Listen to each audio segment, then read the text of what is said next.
अब मैं निवेदन करना चाहूंगा अपने प्रमुख सचिव महोदय से कि वो आए और हम सभी का मनोबल वो हमेशा बढ़ाते रहते हैं, प्रेरित करते रहते हैं और समय पड़ने पे हम लोग को पुश भी करते हैं हायर हाइट्स पे अपने आप को ले जाने के लिए। तो मैं सर से रिक्वेस्ट करूंगा वो आए और अपना कीनोट एड्रेस डिलीवर करें।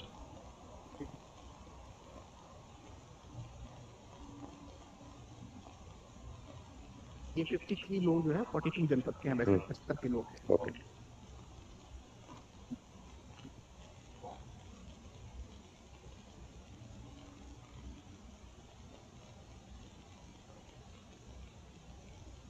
मंचासीन मिशन डायरेक्टर एनएचएम, बीएमजीएम से Devendra, DG training Somesh from Jhpiego, DG family welfare, मेरे सभी 75 जनपदों से आए हुए हमारे मेरे सहयोगी अधिकारीगण, एडिशनल डायरेक्टर्स, एसीएमओज, सीएचओज, एएनएम्स और विशेष रूप से इन 42 जनपदों से जिन 53 लोगों को आज एनक्वेस्ट सर्टिफिकेशन मिलने की वजह से सम्मानित किया गया है, उन लोगों को मैं विशेष बधाई देता हूं।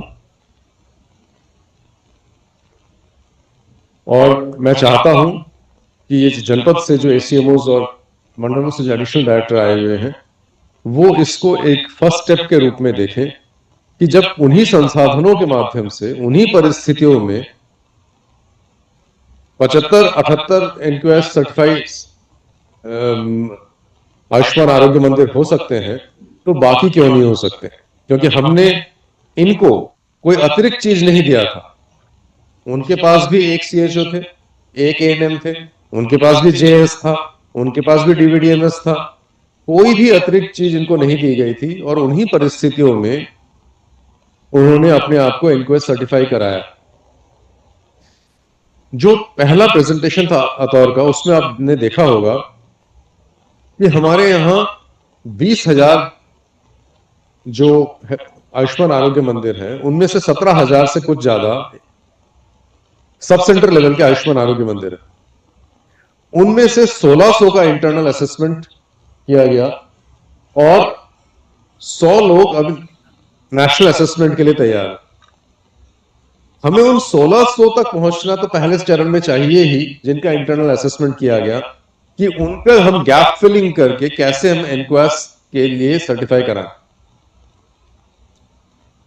ये यहां जो एडिशनल डायरेक्टर्स आए हुए हैं, सीएमओज हैं, उनके लिए फर्स्ट टारगेट है कि हम जिनका डाटा कलेक्ट हुआ है उनको हम कैसे एनक्वेस्ट कितनी जल्दी करा सके।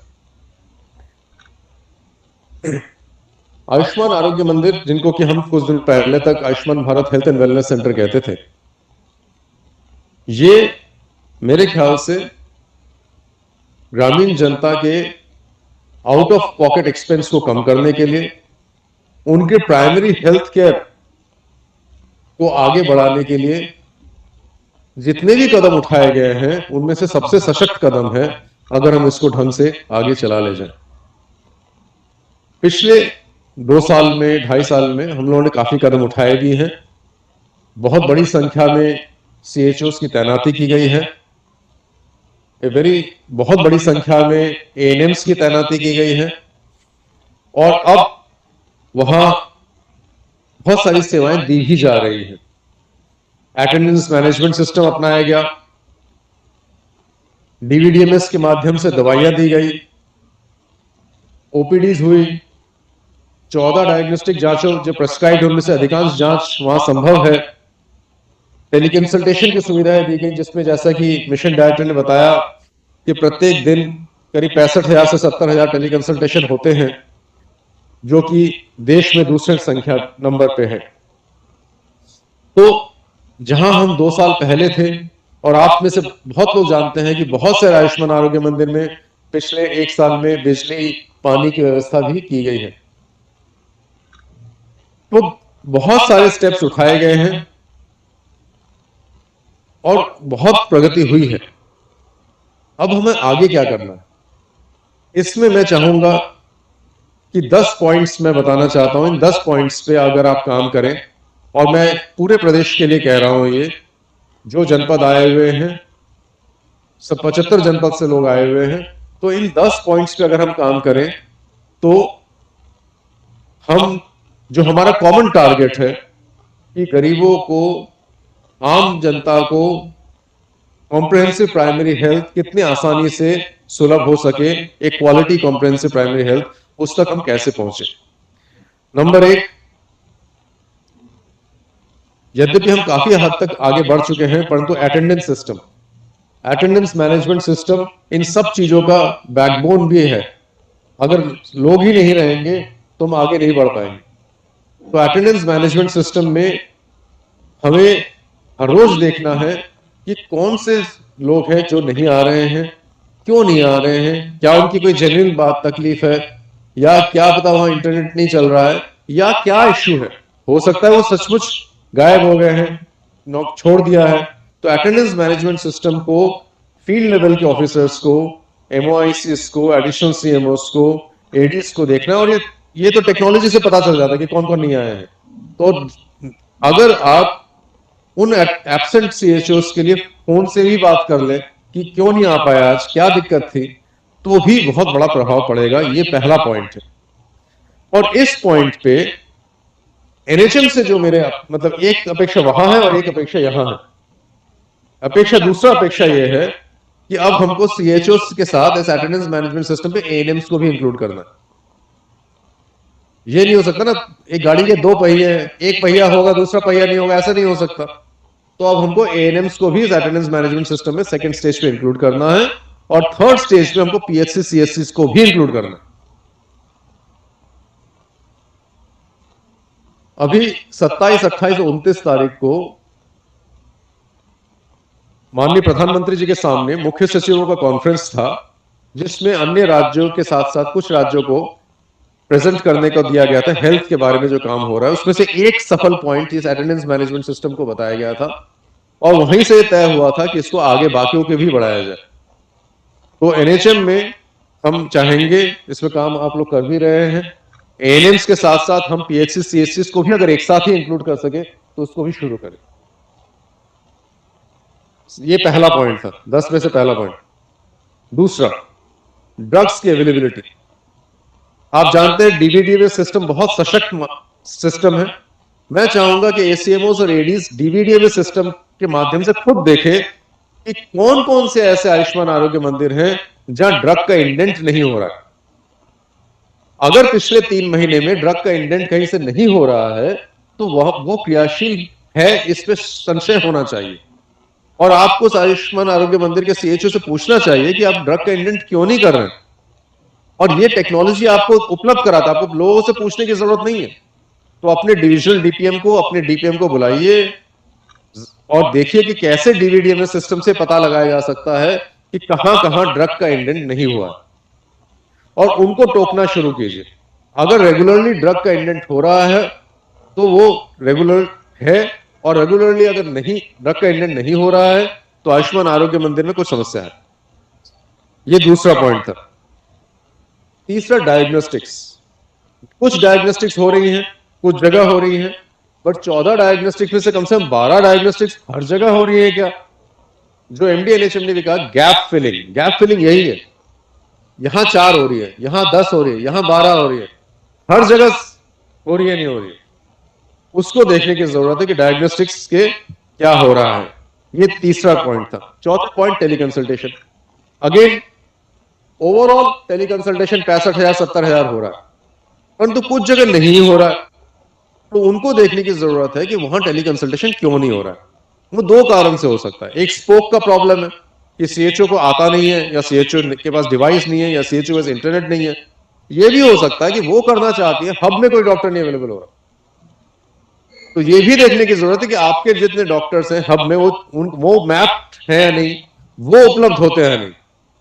दोनों ही चीजें हो सकती है, परंतु इसको केंद्रवार देखने की जरूरत है। जैसे हम अगर जनपद वाइज देखें तो मैं जानता हूं कि बनारस में औसतन 9.5 टेलीकंसल्टेशन होता है प्रत्येक दिन, प्रत्येक सीएचओ। और ऐसे भी जनपद है, उनका नाम नहीं लेना चाहता, जहां 2-1 औसत है। तो अगर उन्हीं परिस्थितियों में, उन्हीं संसाधनों में बनारस में 9.5 हो सकता है, तो बाकी जनपद में क्यों नहीं हो पाएगा? उसको ध्यान अनुश्रवण करने की जरूरत है। ये चौथा पॉइंट था जो मैं बताना चाहता था। पांचवा पॉइंट है एनसीडी स्क्रीनिंग। अतौर ने भी अपने प्रेजेंटेशन में बताया था। तो एनसीडी स्क्रीनिंग में हम क्या मीनिंग करते हैं? बेसिकली हम हाइपरटेंशन और डायबिटीज की बात कर रहे हैं। तो ब्लड प्रेशर और डायबिटीज जांचने की कैपेसिटी नहीं है ऐसा नहीं हो सकता। ये कैपेसिटी है और इसको हमको पूरे पॉपुलेशन का जो दिया गया है, एक पर्टिकुलर एज ग्रुप से ज्यादा लोगों की, हर एक की एनसीडी स्क्रीनिंग हो रही है नहीं हो रही है, इन दोनों चीजों पे, हाइपरटेंशन एंड डायबिटीज। और अगर हो रही है तो अगर पाया जाता है तो हम उनको क्या एडवाइस करते हैं, ये इंपॉर्टेंट चीज है।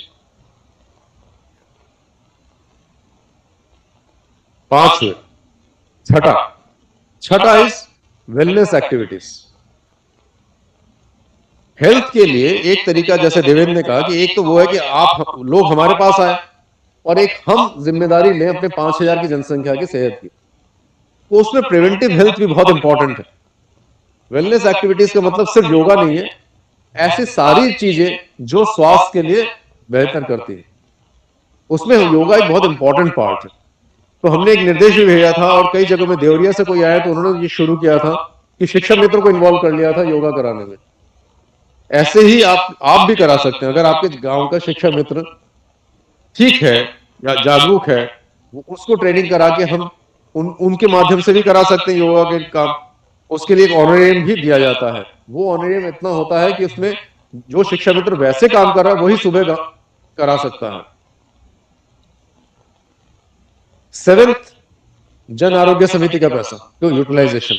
आप लोग ने जितने यहां आए हैं, जितनों को प्राइज मिला, सब ने जन आरोग्य समिति का पैसा यूज किया होगा और तभी आपने ये सब किया होगा, ये मेरा मानना है। जन आरोग्य समिति का क्रिएटिवली इस्तेमाल कैसे किया जाए जिससे कि आपके भी काम में सुविधा हो और जनता को भी उसका फायदा मिले, ये एक इंपॉर्टेंट चीज है। इसी जन आरोग्य समिति से आप ब्रांडिंग भी करा रहे होंगे, आयुष्मान आरोग्य मंदिर का नाम लगवा रहे होंगे, बिजली का अपना पहला बिल उससे दिया होगा, और भी तमाम चीजें हैं जो जन आरोग्य समिति के माध्यम से जिस पैसे से आपको हो सकता है। अगेन कुछ ऐसे आयुष्मान आरोग्य मंदिर है जहां 100% उन्होंने यूज कर लिया होगा और कुछ ऐसे हैं जिन्होंने एक पैसा नहीं खर्चा किया होगा।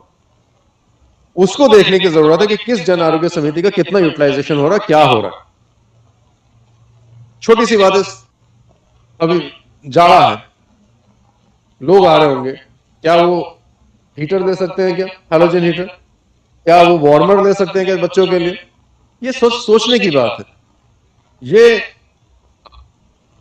वाटर फिल्टर ले सकते हैं क्या? बहुत फ्लेक्सिबिलिटी है, जो आपको लेना चाहिए वही स्थानीय स्तर पर निर्णय लीजिए, परंतु जनता के और अपने उपयोग की ऐसी कोई चीज लीजिए। एनक्यूएस 8वां पॉइंट है जिसके बारे में आपसे बात करना चाहा था, मैंने बताया भी है। हमने आज से कितना 8 महीने पहले तय किया था कि जब पहले 50 जिनको एनक्यूएस सर्टिफिकेट मिलेगा उनके लिए हम ये कार्यक्रम करेंगे। अब हमारे, जैसे कि देवेंद्र ने कहा, मैस्लोस पिरामिड में अब हम आगे बढ़ गए, हमें 50 से नहीं संतुष्टि होती है। अब हमारे पास, क्योंकि हम देख रहे हैं कि उन्हीं परिस्थितियों में, उन्हीं संसाधनों में 50 कर रहे हैं, उनके लिए हम कुछ स्पेशल नहीं दे रहे। तो अगर वो कर सकते हैं तो बाकी क्यों नहीं कर सकते? इसी के लिए आज एक एनक्यूएस कंपेंडियम निकाला गया और आप लोगों के हर एक के क्यूआर कोड में वो कंपेंडियम है। तो उसके पॉइंट से चेक पॉइंट्स बना के क्या हम देख सकते हैं कि बाकी लोगों में क्या कमी है, क्यों वो एनक्यूएस नहीं हो पा रहे, और ये जो प्रोसेस इन्होंने अपनाया, यही प्रोसेस बाकी लोग क्यों नहीं अपना सकते हैं। आज 42 जनपद से 53 लोगों को सर्टिफिकेट मिला है। तो उन 42 जनपद के जो एसीएमओज हैं वो तो अपने आप को इस बारे पे प्रोत्साहन के चले कि नहीं, यहां तो हमको कराना ही है, उसी को रेप्लिकेट कराना है बाकी जगह। और ये हमारे लिए एक बहुत इंपॉर्टेंट चीज होगा। जिस चीफ सेक्रेटरीज कॉन्फ्रेंस की मैं बात कर रहा था, जिसमें कि माननीय प्रधानमंत्री जी 3 दिन तक थे, उसमें भी ये तय हुआ था कि 50% फैसिलिटी अगले दिसंबर तक एनक्यूएस सर्टिफाई होनी है। और चूंकि सेम संसाधनों से, सेम एचआर से ये हो सकते हैं, तो हमारे पास कोई कारण नहीं है कि हम बता सके कि बाकी क्यों नहीं हो सकते। 9वां इज ब्रांडिंग। ब्रांडिंग किस लिए? ब्रांडिंग इसलिए कि लोगों को इनके प्रति विश्वास पैदा हो और लोग इनकी सेवाएं को ले। देखिए, जब आप फील्ड में काम करेंगे तो आप देखेंगे कि बहुत से ऐसे लोग थे जो आपके आयुष्मान आरोग्य मंदिर के काम करने की वजह से जिनका व्यवसाय प्रभावित हुआ है। वहां झोला छाप डॉक्टर घूम रहे होंगे, वहां ऐसे लोग घूम रहे होंगे जो पहले लोगों को दवाई दे रहे थे, वो लोगों को फैलाने की कोशिश करेंगे कि इसमें, जैसे किसी ने बताया भी था कि इससे कोई काम नहीं होने वाला, यहाँ बेकार की दवाई मिलती है, क्योंकि वो लोगों को बरगलाएंगे क्योंकि उनका व्यवसाय प्रभावित हो रहा है। तो आपको ये विश्वास लोगों में पैदा करना है कि आपके यहाँ सही जांच, सही दवाई और सही कंसल्टेशन दिया जाता है। आपके यहाँ जरूरत पड़ने पे डॉक्टर से टेलीकंसल्टेशन किया जाता है। ये जो चीज है, इसको करने के लिए भी ब्रांडिंग इंपॉर्टेंट है। ब्रांडिंग का मतलब सिर्फ ये नहीं है कि आपने अपनी बिल्डिंग में आयुष्मान आरोग्य मंदिर लिख दिया। ब्रांडिंग के साथ ही ये भी इंपॉर्टेंट है कि आप साइनेजेस कर सकते हैं क्या, मुख्य सड़क से जहां आपके ये मुड़ता है वहां आप लगा सकते हैं कि आयुष्मान आरोग्य मंदिर इस तरफ है। ये मेरी सारी सोच नहीं है, आपकी भी बहुत सोच होंगी, परंतु जनता में ब्रांडिंग के माध्यम से ऐसा विश्वास कैसे पैदा किया जाए कि लोग आपके प्रति आए।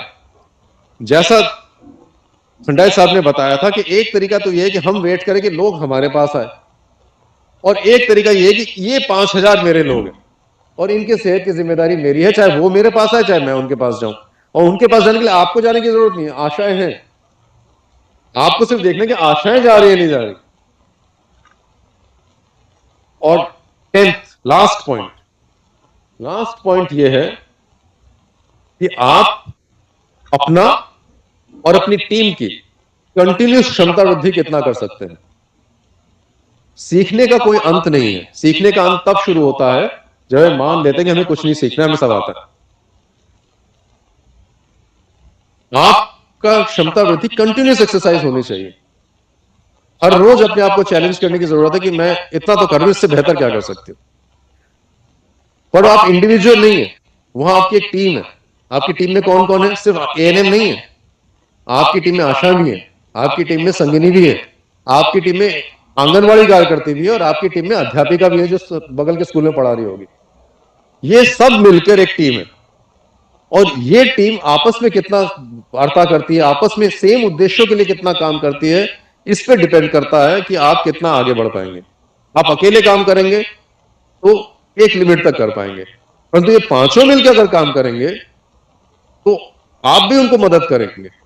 अगर हेल्थ अच्छा होगा तो ही एजुकेशन होगा, तो अदरवाइज बच्चे ड्रॉप आउट करेंगे। और अगर बच्चे स्कूल में अच्छा सीखेंगे तो आपके पास भी आएंगे, उनके माता पिता भी आएंगे। तो ये पांचों मिलके वहां के 5000 की जनसंख्या के सेहत के लिए जिम्मेदारी लें, और लोगों को समझाएं कि उनके सेहत की जिम्मेदारी पहली उनकी है। ये नहीं हो सकता कि वो तो दिन भर सिगरेट फूंकते रहे, फिर आके आपके पास आके कहे कि साहब अब मुझे तपेदिक हो गया, मेरा इलाज कराओ। उनकी जिम्मेदारी भी तो है, वो अपने बच्चों का टीकाकरण ना कराएं फिर कहें कि अब ये मेरे हो गया। तो उनमें भी ये समझ होनी चाहिए कि पहली जिम्मेदारी स्वास्थ्य की उनकी अपनी है, उनके अपने माँ बाप की है, अपने बच्चों के लिए, सास की है अपने बहू के लिए। ये जिम्मेदारी उनकी अपनी भी है। ये चीज उनके माध्यम से आप ही बता सकते हैं, हम नहीं बता सकते, क्योंकि आप वहां हैं। मैंने 10 बातें बताई हैं और आप लोगों से भी बहुत कुछ सीखने का मौका मिला है। आप लोगों को जो जनपदों से आए हैं उनको मैं पुनः बधाई देता हूं, और हमारे जो डेवलपमेंट पार्टनर्स हैं उनको भी बधाई देता हूं कि उन्होंने इस कार्यक्रम को किया।